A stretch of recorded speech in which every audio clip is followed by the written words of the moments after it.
Chris Watkin back again with the awesome Jonathan Handford, estate agent extraordinaire, fine and country guru from the Midlands, and very well known in the industry. Thanks for joining me today, Jonathan. I want you to tell me the 5 things that really piss you off about estate agency. Talk to me.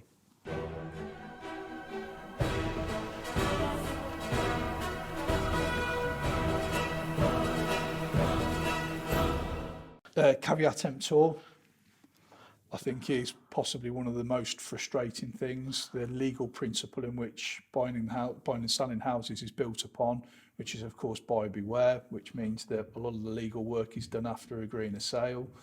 I think if it was the opposite of that, which is obviously seller beware, I think a lot of the pain and the pressure that we in the public feel would be eradicated, and it would be quite a simple change. And most of the other countries in the world have it where the seller is responsible for producing a pack before a property goes onto the market. So caveat emptor, I think, is responsible for a lot of wasted money and time. And I think the system desperately needs reform. 2. The fake it till you make it culture that seems to be permeating into our industry, and you do see a lot of it. I'd almost like to pay Carl Pilkington to pop up and intercept people's social media posts with a bullshit thing when you see a lot of stuff, because you know that there's a lot of it out there. What do you mean by bullshit and fake it till you make it? There are a lot of people where they will pretend. So are we talking about these agents that drive around in their fancy cars and do the fancy videos and look at me and I'm just picking up this Lamborghini or Ferrari from a garage? Yeah, look, there is a little bit of that, but I don't think they're necessarily suggesting that it's theirs or their car in the first instance. I think if you're dressing a property, I don't think there's any harm in that. I'll give you an example. It's the agents that will go after a property saying that they've got a buyer for something and they actually haven't.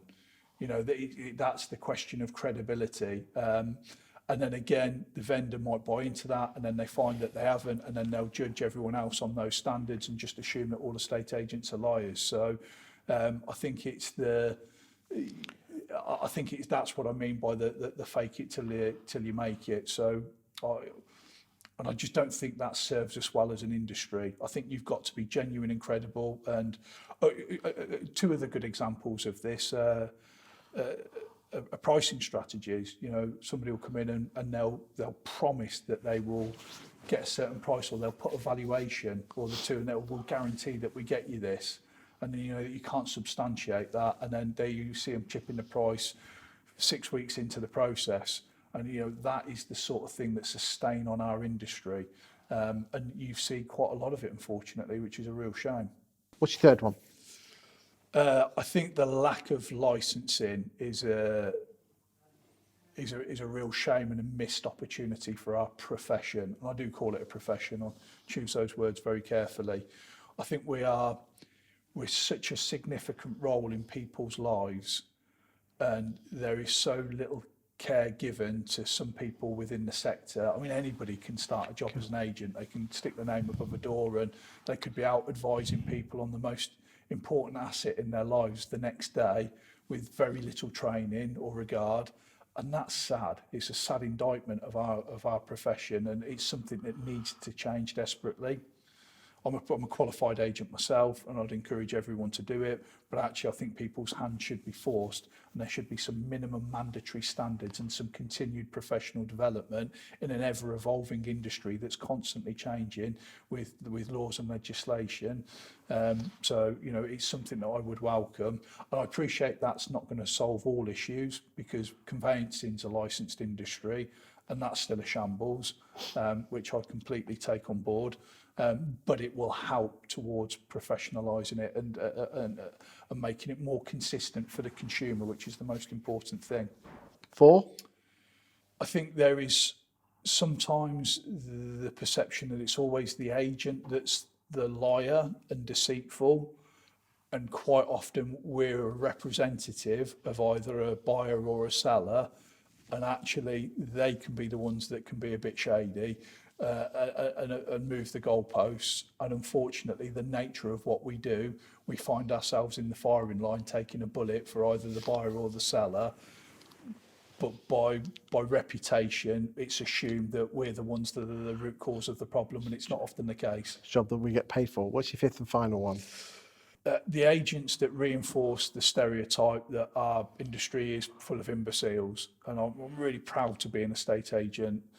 And yeah, I'll pick up a lot of flack within my social circle because you hear the term estate agent and people automatically assume that you're a bit of a charlatan or Got a any watches? shyster. Got any watches? Yeah. And again, you're like lent up against the car, swinging your keys around your finger. And Rob was on your couch a few weeks back, Rob and he Wells. talked about us being a punching bag.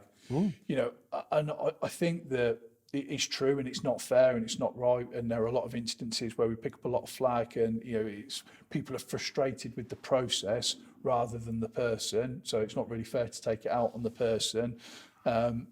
But we also don't do ourselves a lot of favours because we haven't got the licensing sorted, because it's acceptable to fake it until you make it. And there are a lot of people that will go out and overvalue an instruction to be able to win it. We're all kind of tarnished by the same brush.